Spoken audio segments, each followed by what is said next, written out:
Good afternoon, guys. This is Mr. Holmes getting ready to talk to you all about factoring binomials. All right. Now, keep in mind a binomial is a polynomial of two terms. When we get ready to talk about when factoring binomials, what we have to always ask ourselves before we do anything else is, does there lie a GCF? In this case, we learned from elementary school the greatest common factor. Keyword in this case here is common. All right, the common factor is the factor that both terms share alike. All right, and we're going to try to take out the most greatest. Get it? The greatest factor that they both have in common. Now, we're going to start looking at the first one, number one. In number one, we have 5x cubed plus 12x squared. Notice in both these terms, there lie the variable x. Therefore, we know we can take out an x. We want to look for a number and a variable, however, if possible.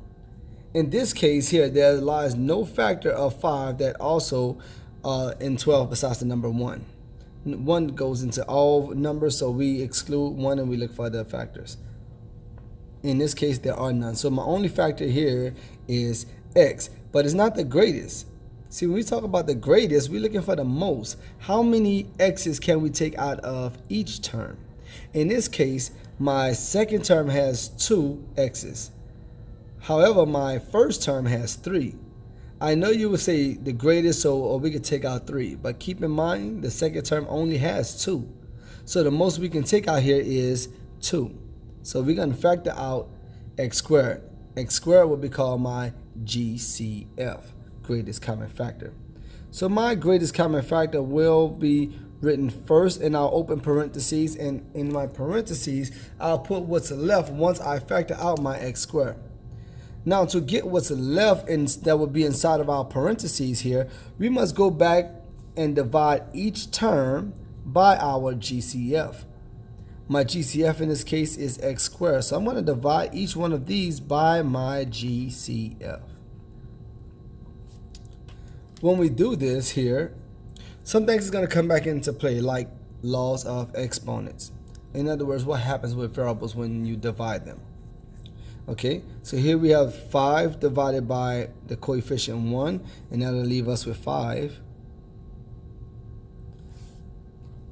X cubed divided by x squared. Remember, when it's time to divide variables that are alike, you must subtract the exponents. In this case here, 3 minus 1, which would give me x to the first power. We don't write the number 1, but it's understood to be there. I'll bring down my plus sign. Here I have 12 divided by 1, which is 12. X squared divides itself one time. That being the case, we would be done here. My final answer is x squared times 5x plus 12. This, guys, is how we factor a binomial when they have a common factor of a variable. Number 2. Let's talk about what happens when they do not have a common variable, however, they have a common number. In this case here, what I want you guys to notice is that we have the binomial 8x squared minus 20. Again, our first question we should always ask ourselves before we start factoring is, does there lie GCF that we can factor out? In this case here, the number that they both have alike, here we can clearly see 2. It's even numbers. So clearly they both are divisible by 2. But we won't write 2 as the greatest common factor because it's not that great. There does lie another number other than 2 that divides both 8 and 20. In this case, that number is 4. 4 divides 8 evenly and 4 divides 20 evenly. That being the case, 4 would be called my GCF. So on the outside of my parentheses here, I will write the number 4. Remember, guys, you always to write your greatest common factor on the outside of your parentheses. It will remain in your work and in your final answer. And just like we did before, you go to each term and you divide it by the GCF. Now, if anyone asks, well, why are we not dividing by an x? Well, keep in mind, although 8 does have an x squared on it, 20 has no variable at all. So therefore, we cannot divide by an x, just by the constant 4. When we do this here, we'll divide 8 divided by 2. This will leave us 2, and we'll bring down our x squared. Minus, excuse me, my lights just timed out. And 20 divided by 4, in this case, is 5. So there you have it, guys. Factoring a binomial when it's just a constant that they both have alike. In this case, that constant was 4. Notice that there's nothing else that can be factored out here. Now again, if you ever wanted to check to see if you were done right, just check and ask yourself, is there anything that can be factored out here? Is it special? Is this a perfect squared or a perfect cubed binomial? If it's not, then you're probably done. If you were to multiply your greatest common factor times your binomial, you should go right back to your original problem. If you can answer those 3 questions and get them all right, then 9 times out of 10, you have the correct answer. All right. The last one I want to talk about is question number 3 here. And in question number 3, we have 9g to the 5th minus 12g cubed. Squared. Notice here my GCF. I will have both a constant and a variable alike. In this case here, I have the numbers 9 and the number 12.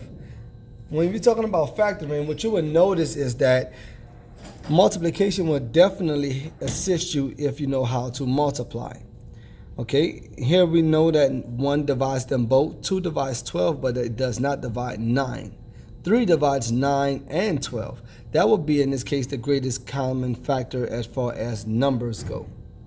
Notice that they both lie at g. That being the case, my first term has 5 g's, my second term only has 2. So the most g's that we can take out here is 2 g's. Remember, we want to take out the most, the most. In doing so, we have on the outside of our parentheses here our greatest common factor. In this case here, it would be 3g squared. What will be remaining inside of our parentheses here will be the quotient after we divide by our GCF. So I'm going to divide both these terms by 3g squared. In this case, I would divide 9 divided by 3. In this case, it will yield to me 3. And g to the 5th divided by g squared. We will subtract 2 from 5 and we will get g cubed. Minus 12 divided by 3, which would be 4. And g squared divides g squared evenly, leaving us with the term 3g squared times 3g cubed minus 4. Well, there you have it, guys. Factoring binomials. Number 1, we factored out a common variable. Number 2, we factored out a constant. And number 3, we factored out a constant and a variable. I hope you guys enjoyed this video. And if you know Mr. Holmes, you know what I'll say. I hope you enjoyed this video. And I'll have a blessed day.